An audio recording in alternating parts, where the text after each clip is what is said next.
Hi there, good morning everybody. I want to welcome you here to the Prog Monster. My name is Murph. I am the host of this show, a show dedicated to progressive rock and other forms of rock music. So we're here with the mini-series that we're running to finish off the days left in the month of January. This will be episode number 2. And what I've done is I've picked my 6 favorite Genesis albums. I couldn't leave one of them out, even though there's only 5 days left. I couldn't leave one of them out because I like all 6 of them. So I decided to do a 6-episode one. So we did the initial one yesterday, but that one came out later, like 4 o'clock, because I was finishing off the series for the month of January, our favorite bands by the letters, which I did finish. Then we did this week, and then we did that episode. Today we're doing the second episode. This is arguably my favorite Genesis album. It hasn't been that way for very long, so it's kind of in a struggle, like a deathlock grip with my favorite album. So the two of them, one of them is going to come out on top, and I think this one is ultimately going to win. Genesis, Selling England by the Pound. I think this is almost like Genesis' Zenith album. I know a lot of people do like The Lamb Lies Down on Broadway a lot. I do like that album, but it's kind of an outlier. It has kind of a different feel than the rest of these albums that we'll be doing. So this one, Selling England by the Pound, released in 1973. A lot of really solid stuff on this album. So I forgot to write the month down too. So I'm going to have to remember that for the remaining 4. I forgot. But anyways,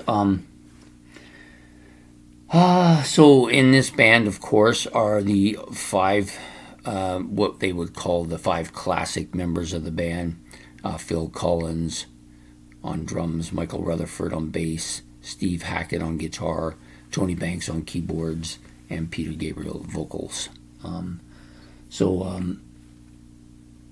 It's got some of Genesis' best stuff on here. First of all, I want to say the only song on here that I really don't like is More Fool Me. That's the Phil Collins sung one.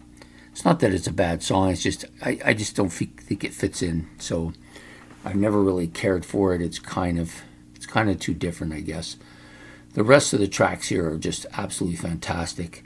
Some of Genesis' best stuff on this album: Dancing with the Moonlit Night, The Battle of Epping Forest, of course, Firth of Fifth, and Cinema Show. Those are the ones that most people who have any kind of knowledge of the original Genesis band would know those songs.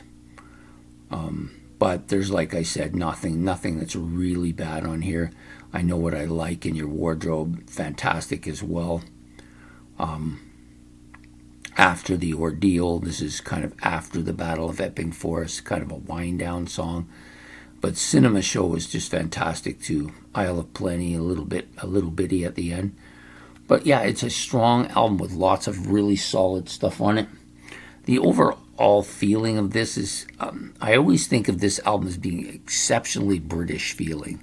Like it just has that entire, what it must be like to live in Britain, that you can capture that whole feeling on this album. That's the way I feel about it. It's got that kind of quirkiness that the Beatles kind of developed with on Sgt. Pepper's Lonely Hearts Club Band. There's a little bit of that Monty Python feel to it, especially in the Battle of Epping Forest. It's almost tongue-in-cheek battle, right? And it's busy as hell, very busy. But Peter Gabriel's known for being all kinds of lyrics crammed together. It must be difficult to sing. I don't know how Phil Collins managed it after, but he did. My favorite track on here is probably Cinema Show. I think this may be Tony Banks's opus magnum for him on the keyboards. He is absolutely killer on this song as far as the keyboards go. I don't know how he may have done more complicated stuff on some of the other songs, but this one here stands out for me as being the absolute top rung song for him. And you've got Firth of Fifth, which is really, really a very underrated song, but Cinema Show is probably my favorite track on the album. So, yeah, so with this album, I think it was kind of the end of an era with this album. The next album, The Lamb Lies Down on Broadway, is great. It's a great album, but it doesn't really, like I find all of their albums from Trespass all the way up, way through to Wind and the Wuthering, kind of follow this arc. And then you have Lamb Lies Down on Broadway, which has its own arc, but it's outside. It doesn't fit in there. It's kind of an outside the part thing. Anyways, excellent album. Highly recommend it. If you haven't heard this album before, I recommend that this is one of the first Genesis albums you should listen to. Just really, really classic Genesis sound. So that's the album for today. Selling England by the Pound from Genesis, released in 1973, and great album. So please don't forget to hit the like and subscribe and the notification bell so you don't miss the remaining part of the series. And also, if you have any comments about this album or any of the Genesis albums, you can put them in the comment section below. I try to answer. If there's questions, I try to answer. Often I'm hearing things from people that I never had considered before or had forgotten.